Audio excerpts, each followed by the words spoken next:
नमस्कार दोस्तों, मैं राजकुमार मौर्य प्रखर भारत यूट्यूब चैनल में आपका स्वागत है। उत्तर प्रदेश में होने वाले 2027 के विधानसभा चुनाव के लिए सभी राजनीतिक पार्टियों ने अपनी अपनी तैयारी तेज कर दी है। इस वीडियो में हम बात करने जा रहे हैं उत्तर प्रदेश के कुछ ऐसे विधायकों के बारे में जिनके समाजवादी पार्टी में आने की चर्चा तेज हो चुकी है। कई ऐसे विधायक हैं जो समाजवादी पार्टी में आ चुके हैं। इस वीडियो के माध्यम से आप लोग उत्तर प्रदेश की राजनीति को समझिए। दोस्तों, सबसे पहले मैं आपको बता दूं, बहुत सारे विधायक ऐसे हैं जो बीजेपी के हैं, समाजवादी पार्टी में आपको आने वाले समय में शामिल होते हुए दिखेंगे। कुछ ऐसे विधायक हैं जो समाजवादी पार्टी के हैं, वे बीजेपी में भी जा सकते हैं, क्योंकि जो विधायक होते हैं, किसी भी राजनीतिक पार्टी के विधायक होते हैं, अधिकतर राजनीतिक पार्टी के विधायकों की कोई भी राजनीतिक विचारधारा नहीं होती है। उनको टिकट मिले, वे विधायक बने, उनकी वही विचारधारा होती है। तो जैसे आप लोगों ने देखा होगा, पहला नाम मैं आपको बताना चाहूँगा, पूजा पाल की चर्चा इस समय बड़ी तेज है। हालांकि अखिलेश यादव ने पूजा पाल को समाजवादी पार्टी से बहुत पहले निष्कासित कर दिया है, लेकिन चर्चा थी कि पूजा पाल को जब बीजेपी अपने साथ ले जाएगी तो इनको कैबिनेट मंत्री बनाएगी, लेकिन पूजा पाल को बीजेपी ने कैबिनेट मंत्री नहीं बनाया। अब चर्चा इस बात पर भी हो रही है, जब बीजेपी ने कैबिनेट मंत्री नहीं बनाया, तब क्या आने वाले समय में विधायकी का टिकट भी नहीं देगी। अगर बीजेपी विधायकी का टिकट नहीं देती है तो आप मान लीजिए पूजा पाल आने वाले समय में समाजवादी पार्टी के दामन में एक बार फिर आ सकती हैं। 2022 में इन्होंने चुनाव लड़ा था। 2024 के लोकसभा चुनाव से पहले उत्तर प्रदेश में राज्यसभा का चुनाव 2023 के लास्ट में हुआ था और पूजा पाल बीजेपी के साथ चले गए थे। तो दोस्तों, इनके नाम की चर्चा इस समय सबसे ज़्यादा चल रही है। वहीं पर दोस्तों, एक विधानसभा है महोबा जिले की चरखारी विधानसभा। यहाँ के बृजभूषण राजपूत बीजेपी के वर्तमान के विधायक हैं, अभी भी बीजेपी में हैं। लेकिन दोस्तों, आपकी जानकारी के लिए मैं बता दूं, बृजभूषण राजपूत ने अपने ही सरकार के मंत्री स्वतंत्र देव सिंह के खिलाफ बगावत का बिगुल फूंक दिया था। तो आने वाले समय में आपको बृजभूषण राजपूत को अगर बीजेपी टिकट नहीं देती है तो समाजवादी पार्टी में शामिल होने की चर्चा आम है। आने वाले समय में आपको दिखाई देंगे। बृजभूषण राजपूत ने उत्तर प्रदेश के मंत्री स्वतंत्र देव सिंह के साथ, योगी आदित्यनाथ की सरकार के साथ वह भ्रष्टाचार उजागर किया जो कहीं ना कहीं विपक्ष को उजागर करना चाहिए, यानी कि सत्ताधारी पार्टी का विधायक ही बीजेपी के लिए काल बना। तो दोस्तों, अगला जिला आता है आपके सामने अमेठी।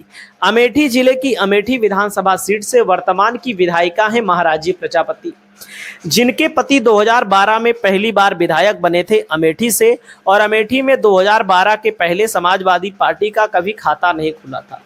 मंत्री बनाया गया, सरकार बनी, कैबिनेट मंत्री बने, खनन पर आरोप लगा, घोटाले का, भ्रष्टाचार का।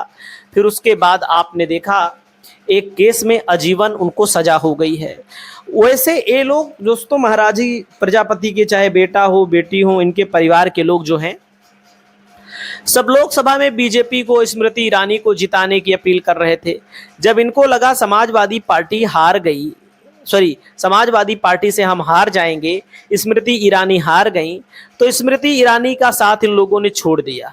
हारने के बाद, क्योंकि इनकी ही विधानसभा में लोकसभा के चुनाव में 40,000 वोटों से बीजेपी प्रत्याशी स्मृति ईरानी पीछे हो गई थी। स्मृति ईरानी को लगा था गायत्री की पत्नी को हम साथ ले लेंगे और गायत्री की पत्नी हमारे लिए प्रचार करेंगी तो हम लोकसभा जीत लेंगे।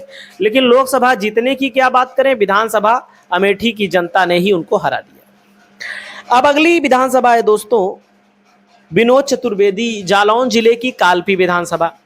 इस सीट पर पिछली बार त्रिकोणीय मुकाबला हुआ था, कालपी में त्रिकोणीय मुकाबला हुआ था, और कालपी विधानसभा क्षेत्र में दोस्तों अब की बार समाजवादी पार्टी संभवतः पाल प्रत्याशी उतार सकती है।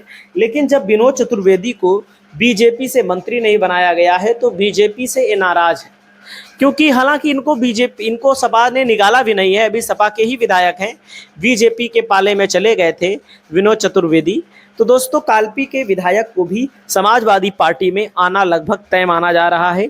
समाजवादी पार्टी के टिकट पर 2027 का विधानसभा चुनाव भी लड़ सकते हैं। हालांकि यहाँ पर नया प्रत्याशी भी समाजवादी पार्टी उतार सकती है। अगला नंबर आता है दोस्तों बदायूं जिले की बिसौली विधानसभा। बदायूं जिले की बिसौली विधानसभा सीट से आशुतोष मौर्य विधायक हैं दोस्तों। सपा से जीते थे, सपा से इन्होंने बगावत की, लेकिन लोकसभा में बीजेपी के लिए प्रचार किया। इनकी विधानसभा में लोकसभा चुनाव के अंतर्गत बीजेपी आगे थी। बाकी जितने भी विधायकों ने बगावत की थी, सबकी विधानसभा में बीजेपी पीछे थी। तो हमारे कहने का मतलब है आशुतोष मौर्य को भी लग रहा है कि बीजेपी टिकट नहीं देगी, क्योंकि बीजेपी जब टिकट देगी तो ये लोग दोनों तरफ से ठेले जाएंगे, दोनों तरफ से इनको जनता परास्त करने के लिए जुटेगी। सपा के लोग भी, भाजपा के लोग भी, क्योंकि भाजपा के भी तो दावेदार हैं। तो इनका भी कहीं ना कहीं समाजवादी पार्टी से जुड़ना, समाजवादी पार्टी में आना तय माना जा रहा है। वहीं पर राकेश पांडे हैं, अंबेडकर नगर जिले की जलालपुर विधानसभा क्षेत्र से विधायक हैं, सपा के विधायक हैं, लेकिन सपा इन्होंने छोड़ दी थी। लेकिन समाजवादी पार्टी के तौर पर ये विधायक बने थे, तो समाजवादी पार्टी के ही विधायक माने जाएंगे, क्योंकि इन्होंने विधानसभा से इस्तीफा थोड़ी ना दिया था। दोस्तों राकेश पांडे जलालपुर के जो विधायक हैं, इनके बेटे को लोकसभा में टिकट दिया गया था बीजेपी के द्वारा। तो ये लोकसभा की 5 विधानसभा सीटें जो अंबेडकर नगर जिले या अंबेडकर नगर लोकसभा में आती हैं, सभी सीटों पर ये हार गए थे। मतलब इनके बेटे हार गए थे, किसी विधानसभा सीट पर इन्होंने बढ़त नहीं बनाई। तो कहने का मतलब है कुल मिलाकर के समाजवादी पार्टी में 6 विधायकों के आने की चर्चा है। आने की चर्चा है, चर्चा इसलिए है क्योंकि बीजेपी इन लोगों को भाव नहीं दे रही है। बीजेपी इन लोगों को भाव इसलिए नहीं दे रही क्योंकि ये लोग अपनी विधानसभा में कमज़ोर हैं।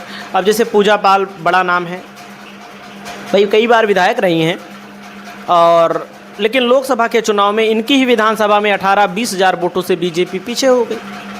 जब बीजेपी 18-20 हज़ार से पीछे हो गई तो इनके खिलाफ एंटी इनकम्बेंसी भी है, तो इनको बीजेपी टिकट देने के लिए कहीं ना कहीं तैयार नहीं है। और आने वाले समय में आपको तमाम ऐसे विधायक, सपा वाले भी भागेंगे, ऐसा नहीं है, सपा में भी बहुत सारे लोग हैं जिनको लगेगा हम नहीं जीत पाएंगे, जिनको लगेगा हमारा टिकट कटेगा, वो भी भागेंगे। तो ये 6 विधायकों के नाम मैंने आप सभी साथियों को बताया है। आपकी क्या राय है 2027 में किसकी सरकार बन सकती है? आप लोग अपनी राय को कमेंट करके बताइए। चैनल पर पहली बार आए तो चैनल को सब्सक्राइब करिए। बहुत बहुत धन्यवाद देते हैं, शुक्रिया करते हैं, बहुत बहुत आभार प्रकट करते हैं आप सभी साथियों का। नमस्कार।